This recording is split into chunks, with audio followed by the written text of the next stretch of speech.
Mixing the tour analog was a request from the band directly.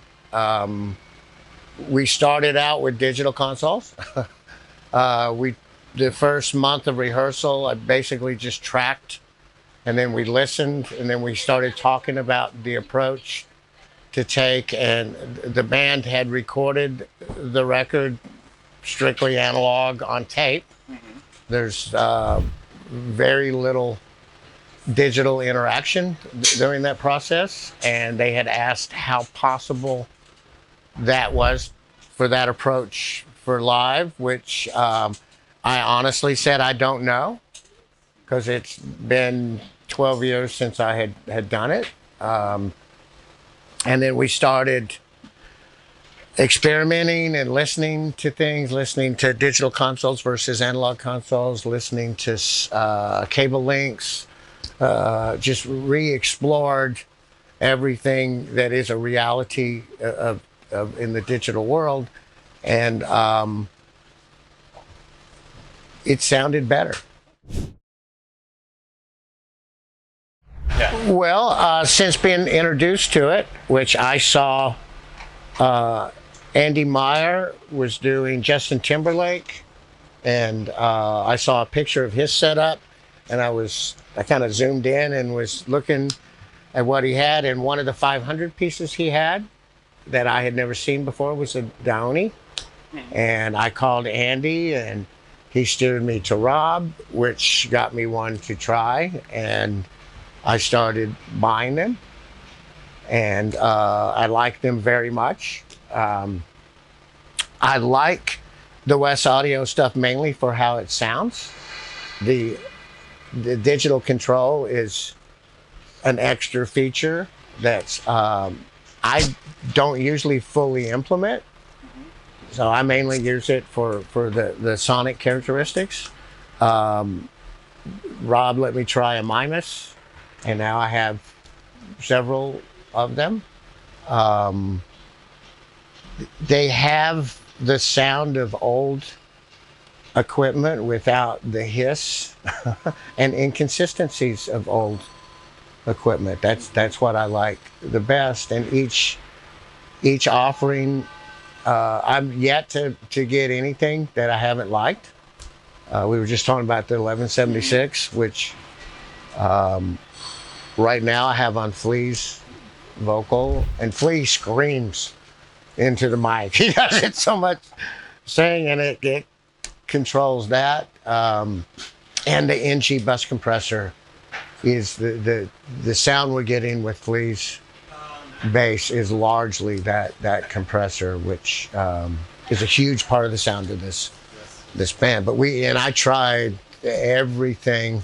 That was another cool thing about this project. We got to try literally whatever we wanted. The band gave us full reign.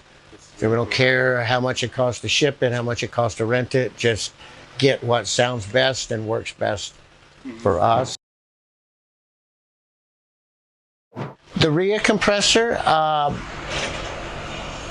only used it on guitar, only because when it came out, we were kind of committed on the instruments, and I tried it on John's guitar, which John plays Strats through Marshalls at high volume.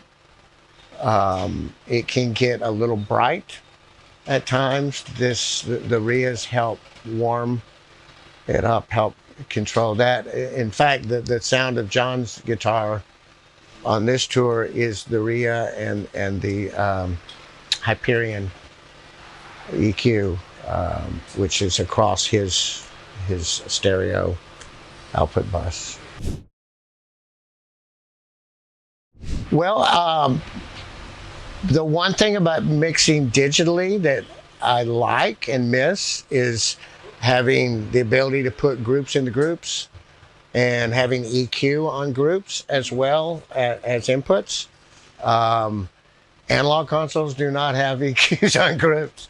So we added a bunch of the Hyperion and Prometheus EQs to make it more like I'm used to mixing now. And this is, we're contouring. I think we have 9 parametrics we've added, outboard parametrics, and then the one Pultec style.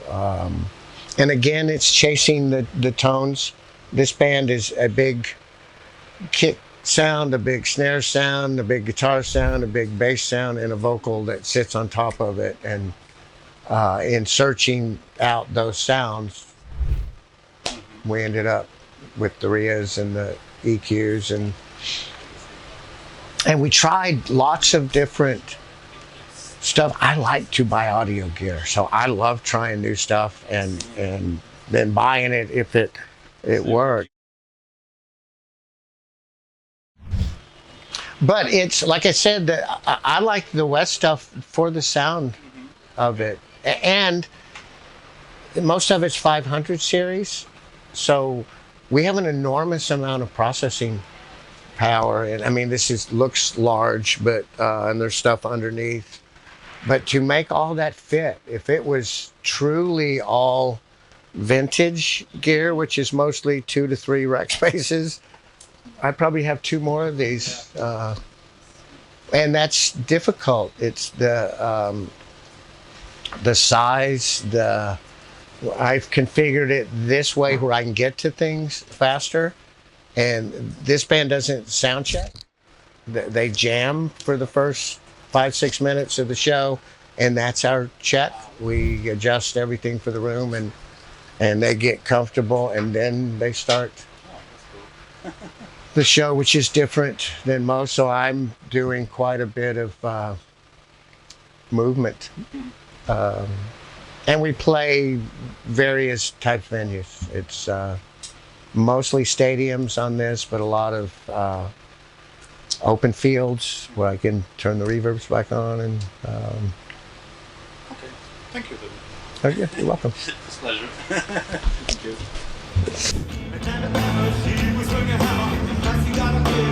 you.